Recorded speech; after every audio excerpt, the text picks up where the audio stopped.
اعوذ باللہ من الشیطان الرجیم بسم اللہ الرحمن الرحیم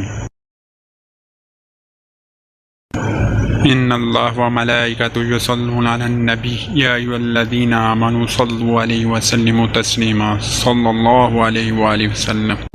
اس ویڈیو میں قرآن پاک کو یاد کرنے کی فضیلت اور قرآن پاک کے کچھ سوالات ہیں جو آگے چل کے ان کے جوابات دیے جائیں گے، لہذا ہماری ویڈیو کو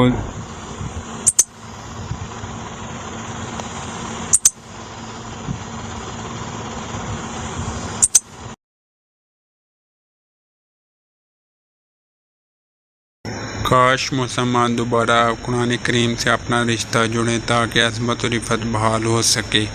حضرت ابن عباس سے روایت ہے کہ رسول اللہ نے فرمایا، بے شک وہ شخص جس کے دل میں قرآن کا کچھ حصہ یاد نہ ہو وہ ویرانے گھر کی طرح ہے، یعنی جیسے ویرانے گھر خیر و برکت اور رہنے والوں سے خالی ہوتے ہیں، ایسے ہی شخص کا دل خیر و برکت اور روحانیت سے خالی ہوتا ہے جسے قرآن مجید کا کوئی حصہ یاد نہیں۔ اس سے معلوم ہوتا ہے کہ ہر مسلمان کو قرآن مجید کا کچھ نہ کچھ حصہ ضرور زبانی یاد رکھنا چاہیے تاکہ وہ اس وعید سے محفوظ رہے۔ فرماتے ہیں کہ جو شخص قرآن پاک کا ایک حرف پڑھے اس کو 10 نیکیوں کے برابر نیکی ملتی ہے۔ خیال رہے کہ الف لام میم حرف نہیں بلکہ الف لام میم 3 حروف ہیں، لہذا فقط اتنا پڑھنے سے 30 نیکیاں ملیں گی۔ خیال رہے کہ الف لام میم متشابہات میں سے ہے جس کے معنی ہم تو کیا جبریل امین بھی نہیں جانتے، مگر اس کے پڑھنے پر ثواب ہے۔